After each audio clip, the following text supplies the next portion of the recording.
ধন্যবাদ আমাদের সঙ্গে যোগ দেওয়ার জন্য। সাম্প্রতিক জঙ্গি হামলার প্রেক্ষিতে বিশেষ নজরদারিতে রয়েছে সামাজিক যোগাযোগ মাধ্যম। প্রবাস থেকে যারা ধর্মীয় উস্কানিমূলক প্রচারণা চালিয়ে আসছে তাদের বিরুদ্ধে পদক্ষেপ নেওয়ার উদ্যোগ নিয়েছে সরকার। এ লক্ষ্যে প্রবাসী বাংলাদেশিদের সামাজিক যোগাযোগ মাধ্যমগুলোকেও রাখা হয়েছে নজরদারিতে। এ বিষয়ে জড়িত প্রবাসীদের দেশে এনে প্রচলিত আইনে ব্যবস্থা নেওয়ার কথা যমুনা নিউজকে জানিয়েছে পররাষ্ট্র মন্ত্রণালয়। যোগাযোগ মাধ্যমে ভার্চুয়াল জগৎ যে আলোড়ন তুলেছে তাতে বিশ্ব এখন হাতের মুঠোয়। তথ্য আদান প্রদান সহ নানা ইস্যুতে জনমত গঠনেও ভূমিকা রাখছে ফেসবুক, টুইটার, ইউটিউব সহ নানা মাধ্যম।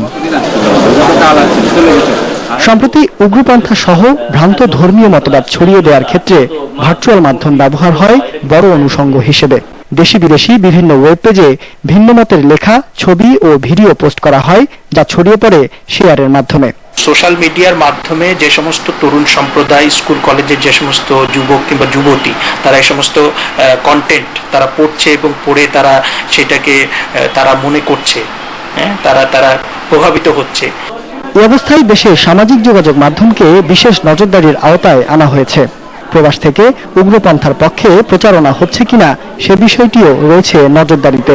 আমাদের সকল দূতাবাসে আমাদের যে আইন শৃঙ্খলার বিষয়গুলি যারা দেখেন, তো সেই সংশ্লিষ্ট দেশের স্থানীয় সরকার, কারণ জঙ্গিবাদ এখন একটা বৈশ্বিক সমস্যা এবং এখানে কিন্তু সবারই অ্যাক্টিভিটিস কিন্তু আস্তে আস্তে নজরের মধ্যে চলে আসবে।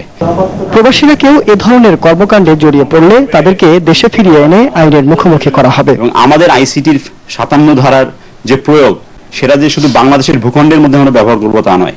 পুলিশ বাহিনী আমাদের সাথে যোগাযোগ করলে আমরা আমাদের মন্ত্রণালয়ের মাধ্যমে, দূতাবাসের মাধ্যমে তাদেরকে সেখানে স্থানীয় সরকারের সাথে কথা বলে গ্রেফতার করে বাংলাদেশে ফেরত এনে আইনের মুখোমুখি করাবো তাদের।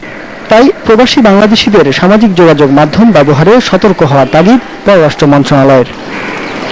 সৌরভ হোসেন, যমুনা নিউজ, ঢাকা। সাম্প্রতিক জঙ্গি হামলা